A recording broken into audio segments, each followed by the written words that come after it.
Welcome back to my channel, Casablanca Cargo. This is Kathy, and I'm so glad you're here. If this is your first time, welcome. If you're returning, hello, welcome again. Glad to see you. And if you haven't subscribed, I, would invite you to subscribe if you want to. And that way you can look at my videos when I upload. So today I have 3 new journals that are in my shop. And these were filled with the Theodosia Square paper. And I have a video of how I use up all the bits. I glue 2 together. I make hinges. Let's see, here's the elastic. It's elastic traveler's notebooks. The elastic signatures. There's about 10 pages or so per signature. There's 3 signatures per journal. These 2 were made with, this is scrapbook paper. This was scrapbook paper and a napkin that I decoupaged, and they are all been laminated. And of course this one also has different folder pockets, but it has the Theodosia Square paper inside. Some have manila folders, some have scrapbook paper folders with pockets. And then it has the elastic closure. This one says flow, and it has little palm trees and a camera. This one says yay. Journal. This one was made from a really pretty shopping bag, and I cut it down. Kind of a running theme of mine is Paris. Love the ephemera and stuff of that. This one has the scrapbook paper pockets. They all come with different tags. This one has a typewriter and an Eiffel Tower. This is a handmade stamp that I made from a magazine image with a tea bag over it. This is some napkin, and then it's blank on the back. It's a little bit of stamping.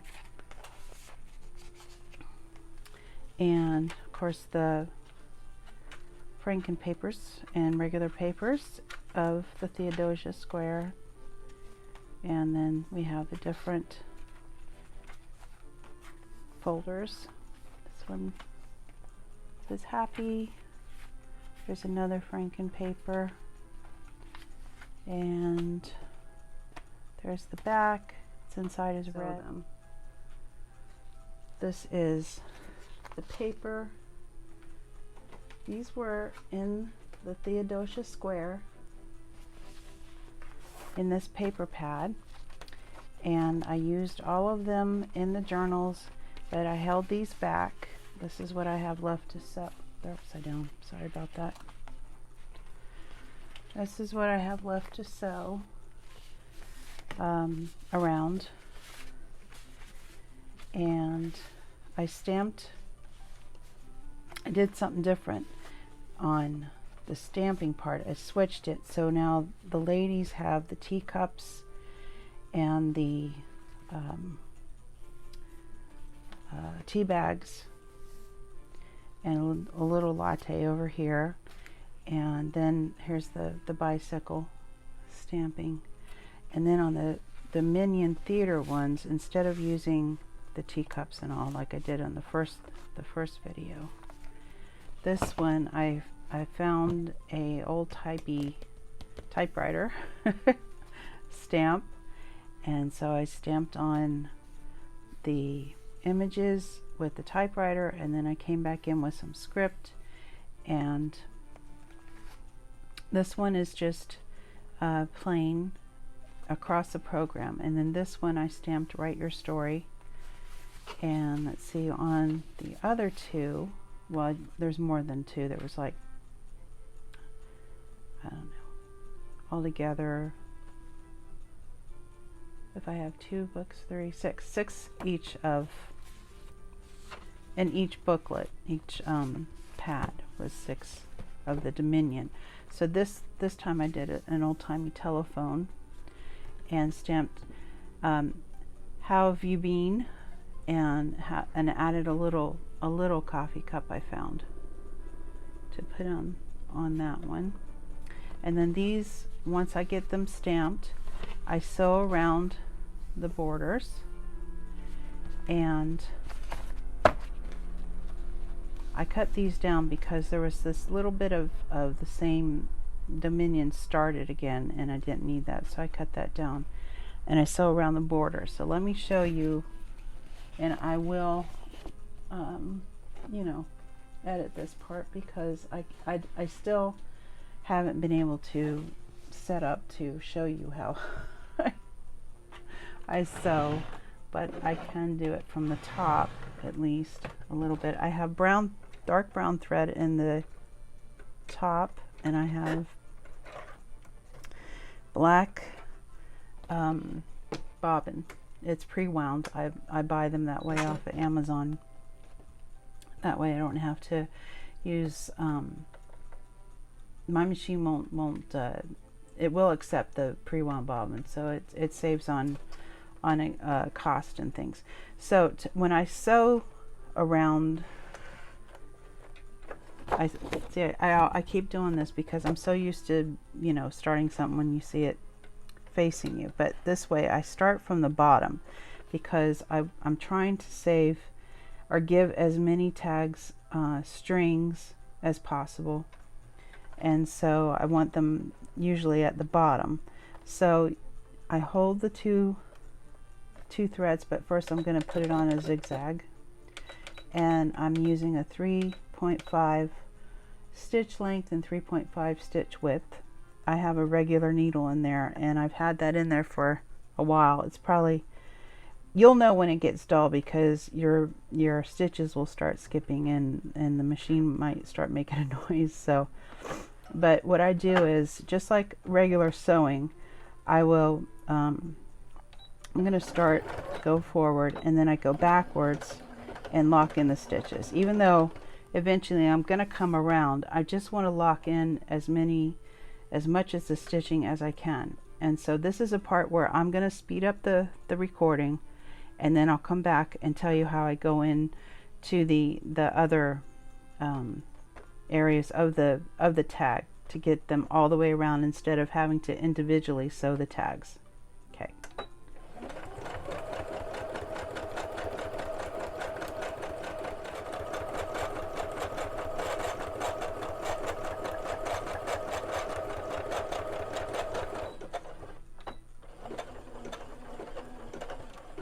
Okay, so then I back stitch to lock in, and then come forward so that the strings will come out to the edge.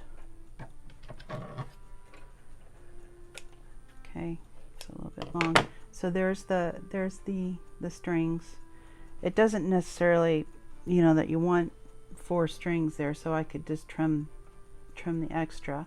But I've gone all the way around, and I forgot to mention this is I got some 12 by 12 paper, which makes it a lot easier to do these tags, obviously. I mean, yeah. And what I did on the back was I took some more stencils, very large format stencils, and stenciled over the back. So then when you cut them, you only see a little portion of something, but it's not just this white scrapbook paper or cardstock. So I can use white cardstock because I end up I'll ink around the edges, and I think it'll work out. You know, if you don't have cream cardstock, you can still do this. You can do it with any color, really, if you want to. So to go into the channels, or to make channels now, let's set this up again. Okay, to go into the channeling, you can take it and go down and then come through, because this is going to be cut apart. Come through here, come up here, and then you've got one channel. And then I'll just, of course I start it this way so I have at least the strings down at the bottom here. and then just go around. And then once you get all your channels this way, you will cut it off. I thought I was going to have to cut it in half to get all the channels made, but what I found is that it's blendable, and especially when you've had it sewn in here, you can kind of hold it and bend it through the neck of the sewing machine, you know, just briefly to get it through. It doesn't hurt, it doesn't, you know, and it's been glued to the cardstock, and it's dried and all, because it's been a few days since I got to this. So let me do a channel and I will come back and show you what that looks like.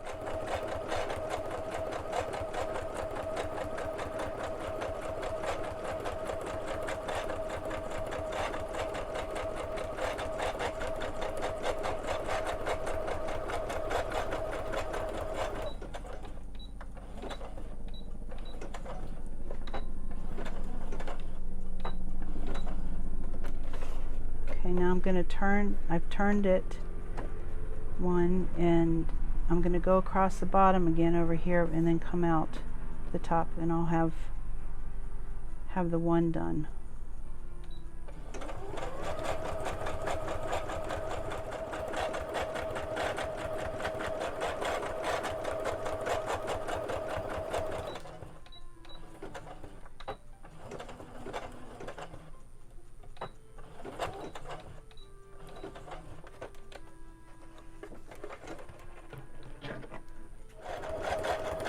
And make sure you give yourself enough room in between the channels, so that you can cut it.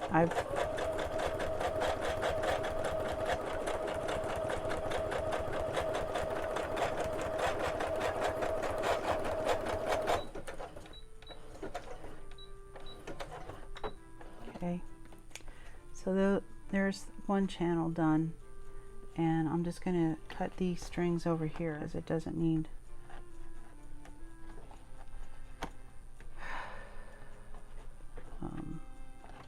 Okay, so there's what the channel looks like, and then there's plenty of room in between to cut.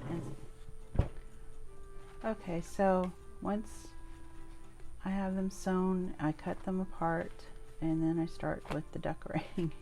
And this is, some I've done before and some I did last night while I was watching TV. These are the first bits, and I use washi tape. I used a little bit of ephemera and a ribbon, handmade ribbon. These are from the other day. This one was from last night. I went through my sticker stash and found some stickers that I just, you know, put a little bit on. See, that was from the other day. This one's from the other day. Oh, here's another one like that one. And then this is a little tag, and then what I do is I take my blending brush and some Distress ink and just go over the washi tape to kind of blend it in, that white bit, if I can get it to blend in. Let's see if we find some other ones. Here's another sticker I found with some washi tape on the side, and then here's the back. This is some of that chandelier that I did the other day. And then I found this pack of 3D suitcase stickers, and so I pulled the top part of the sticker off. You know how they have the foam pieces in between, and I took the top of the sticker off and put the suitcases on the Dominion with a little bit of washi. This one's got washi across instead of the write your story type of thing. I decided to use the wide washi across it. There's another suitcase sticker, and so I made some of them. Here's one with some mushroom and a little castle, and then another piece right here, and then on the back is just a little bit of the Eiffel Tower large stencil. This one I put "But First Coffee" on the tag.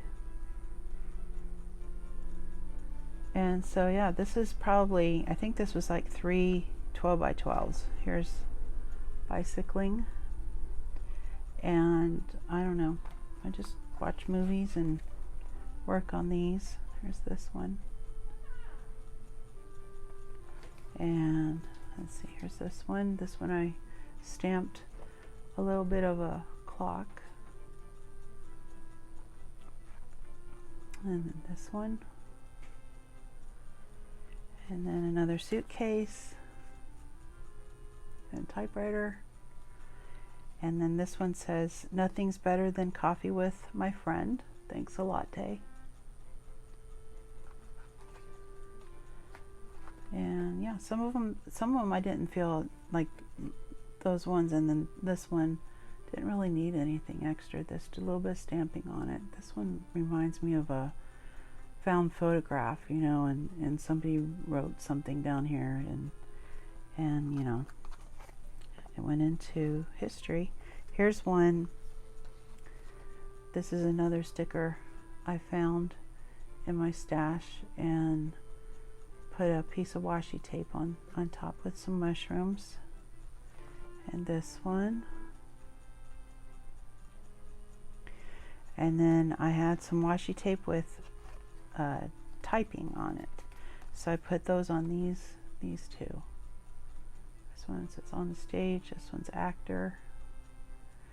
And on the back, here's the Eiffel Tower. You just don't know what's gonna show up till you cut them apart. There's some gears. And this one has a dragonfly, just because I found this sticker and I thought, well, that's pretty, and I just wanted to put it on one of these tags. There's the back. And then this one is a strip of washi tape, and I use the distress ink with the blending brush to take out some of that white around the images, or tone it down. It's a chandelier. And then there's this one with a little bit of color, pop of color. And this one is just all in you know, sepia or brown tones, and then I put this little green ribbon at the top. So yeah, it's fun because you can just come up with all kinds of I think these need to be finished. These have just little teacups and the little tea bags. Whoops. And then the stamping on the back. So I need to finish these with some more. And here's one, Imagine. There's some bubbles on the back. And here's one of the first ones, again with the teacup on the Dominion tags. So yeah, I used different ribbons. I used this one, this type for the Dominion. A couple of times I may have used the blue one, blue and white. But that way I can put one of each in the traveler's notebooks that are in my shop. And I'm gonna have a whole bunch of these left over for, you know, using in all kinds of journals. But it's a fun relaxing project, really. Just, you know, try to come up with possibly like three images. You know, I have the typewriter, I have the suitcases, and then I have the washi tape on it, and the stitching I think just pulls it all together. And yeah, so anyway, I hope that encourages you to look at your scrapbook paper maybe in a different way. Yeah, so you know, now I got all these tags. I got more tags I can make, and you know, it didn't take anything but a sheet of scrapbook paper that was divided into rectangles, and there you have it. Okay, so thanks for joining me today. I hope you have a great day. Bye for now.